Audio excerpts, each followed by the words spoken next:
As you get a little later in life, there are things that you come to know.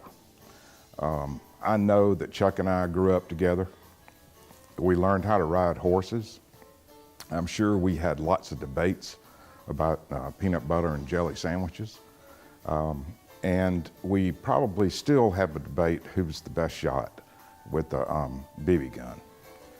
But when we got a little older and we got into music, we both had bands. Sometimes my band would play in Tuscaloosa, and we got to see each other as cousins and friends and musicians. But Chuck took a real interesting turn and really decided he was going to be a musician and make a place for himself in life, and he's done a great job.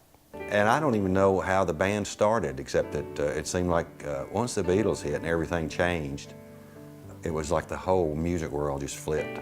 And we decided for some reason we needed a keyboard because we had 2 guitars, a bass, and a drum.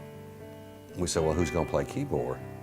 So Chuck and I said, well, now, my dad teaches piano, maybe I should be the keyboard player because I enjoyed it. And he said, well, I want to be the keyboard player. And it wasn't an argument, so we just made a deal. Whoever's parents would buy them a keyboard, that would be the keyboard player. And lo and behold, he had a keyboard.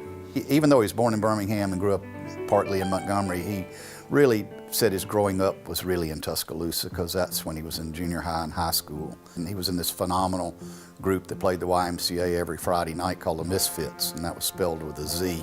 The story is that his mother had started teaching him how to play piano a little bit, but his sister Judy, there was a concert at Memorial Coliseum here with Ray Charles and his big band, and he decided right then, that's what I want to do for the rest of my life. That one concert just convinced him that music was going to be his life.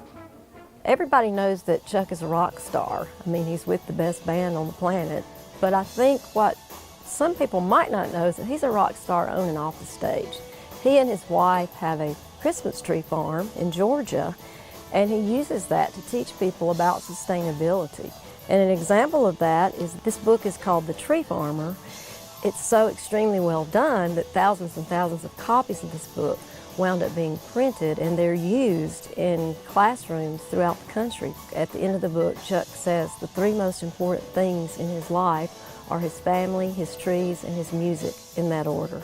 Last worked with Chuck recording his Christmas album at Johnny Sandlin's studio, Duct Tape, and the album is a really good Christmas record. Unfortunately, I only hear it at Christmas, but it's got some great songs on it, and Chuck sang and played just great piano on it, and he has now achieved great success as the piano player and de facto band leader of the Rolling Stones. I kid Chuck about this. In Wikipedia, he credits me with teaching him how to play the guitar.